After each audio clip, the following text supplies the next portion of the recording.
I don't know if this is like because I'm like really white. Welcome back, ladies and gentlemen, to another episode of Drinking While Interviewing. I'm here today with apparel artist and screen printer Mitch Shepard. Mitch, thanks for being on the show. Thanks for having me. I appreciate it. Yeah, it's great. You have the perfect shirt on for what we're doing. North Carolina, the beer state. That's right. I wore my beer state shirt. Awesome. Well, speaking of beer, let's get right to it. Today we're drinking Star Hill Brewery's Reviver Red IPA. It's an IPA and it's a red. It's supposed to be a little milder than your regular IPA. I'm not an IPA guy, but let's see what this is like. Cheers, man. Cheers.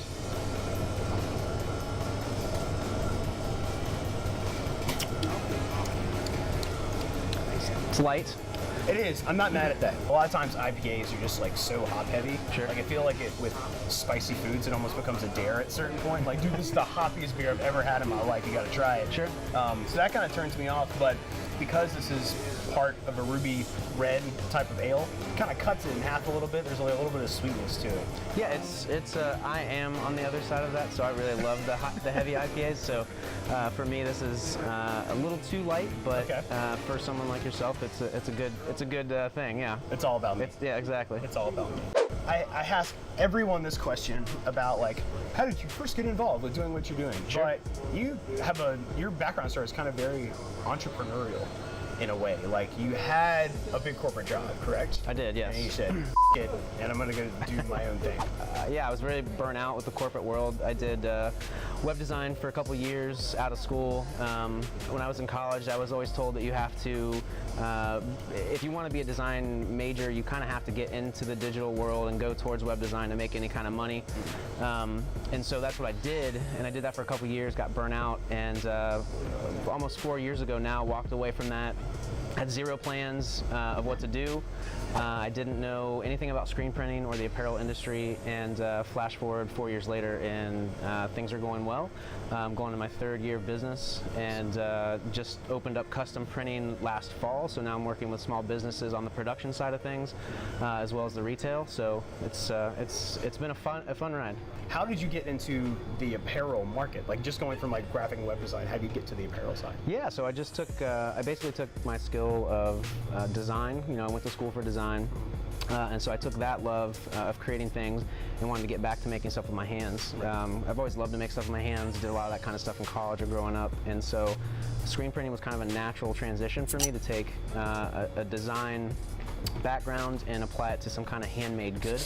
And I really wanted to get away from digital products and get into like a physical good. So it really was a pretty seamless transition, or at least the choice to do that. And for me to get there was less seamless. You know, it took a little while to learn some of the things that I didn't already know. When you quit your job and you started doing this, it wasn't easy, right? Oh God, no. It was. I mean, it you know, I guess I maybe fast forward to like, oh, the transition was super easy and I just plugged in.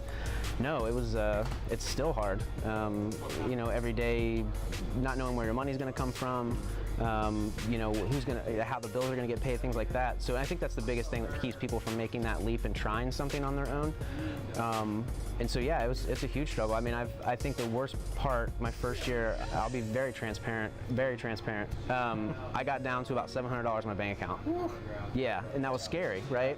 And so fast forward a couple months later, you know, things started picking up. Things just, it's so weird. Like things just tend to keep happening and solving issues for me in a weird way. I don't know if that's just like I think it's just a result of effort, honestly. You know, something bad will happen and then I'm not sure what's gonna happen next, and then all of a sudden something will come along, I'll get an email from somebody or I'll get a couple orders or things will go better. Now that's a couple years ago. You know, flash forward to now, things have gotten a lot better.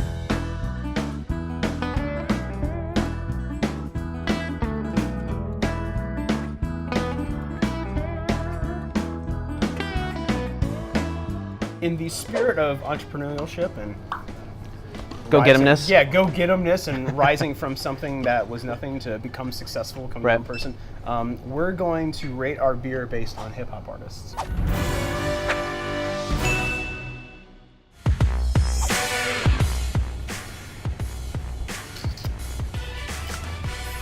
The anticipation's killing me. I'm gonna say Snoop Dogg. Snoop Lion. Yeah, Snoop. Oh, no, not that.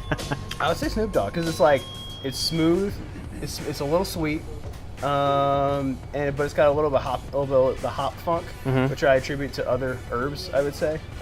So I'm gonna go with Snoop Dogg on this one, man. All right. What you got for me?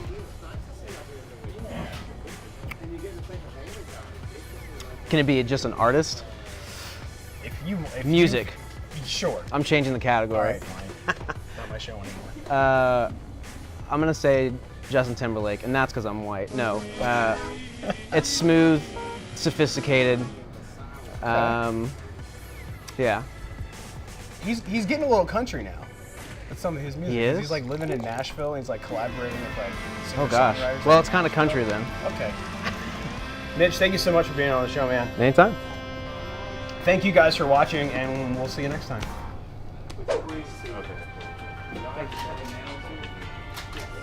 That should be good.